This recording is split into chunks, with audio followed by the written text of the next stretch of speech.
Welcome back to Body Beautiful. We are chatting right now with Dr. Elizabeth Lee from Artful Surgery in Berkeley.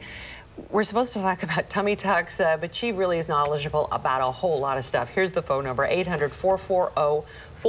We'll also be posting the number for Dr. Lee's office during and at the end of the segment. And remember, any advice we give you today, you're going to want to consult your own physician as well. We were dissing Hollywood, but, you know, the big thing is a lot of, beautiful actresses. We won't name names because you're a nice person, but they're having those eyebrow lifts, and it's scary.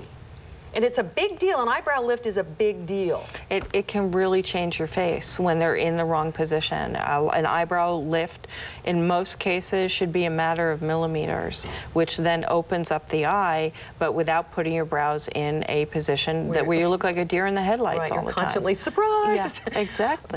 But the surgery itself is somewhat of a big deal. I mean, you have to actually go into the scalp line to do this. Yes, we do. And when I was trained, it was a surgery that involved an incision that went from ear to ear across the top of the head. We're not doing that anymore. Fortunately, plastic surgery has been evolving. So you have to wear a hat at all times because of the big... No, because your hair fortunately covers the scar.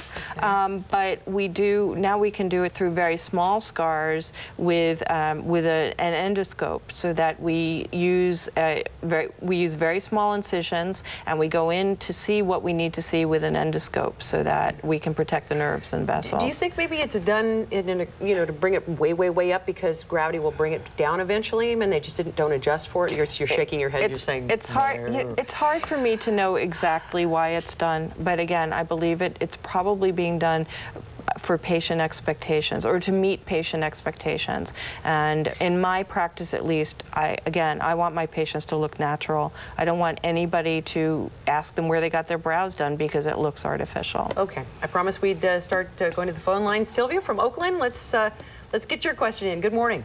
And good morning to you, Vicki. Love your show. Oh, great. And my question is the area that is behind the chin to the neck. Now, I'm 57, and I'm noticing it's starting to sag a little bit, so I'm wondering, is that hereditary, or is there something that can be done? Because generally my face is tight. I mean, I don't have wrinkles or anything yet. Isn't that one of the first places right here? The neck is one of the first places very commonly that tends to soften with age, and it doesn't matter whether it's hereditary or not. If it's happening, there absolutely is something that we can do about it. Can you do exercises to get rid of it? No, exercises don't work, but everybody softens in different ways. So it's important to understand that it may be a component of the muscles separating underneath, or fat coming through, or just loose skin, and we address those issues that are specific to each patient when they come in. I think Sylvia's going to want to know some specifics, right, Sylvia? How about liposuction? Liposuction is good in some cases, but again, it depends on whether there's a component of muscle relaxation, and also on the quality of the skin.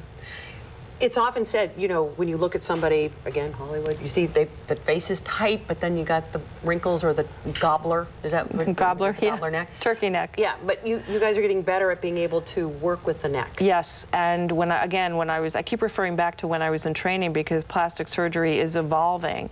And when I was in training, we were taught you could not rejuvenate a neck without doing a full facelift, and that's not the case anymore. So it's very common in my practice that I have women in their 50s who don't need a facelift, but who have neck and upper eyelids done, because those are the areas that a lot of women age first. Okay, can I sneak in another call before we go to break? Shirley from Pleasanton, she has a tummy tuck question. Shirley?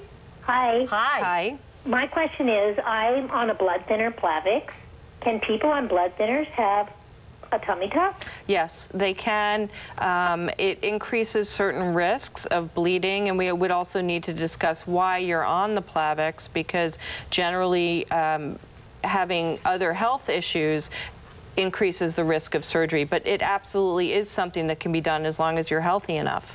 Okay, which really points to the fact that tummy tucks are they're major surgery. Yes, they are.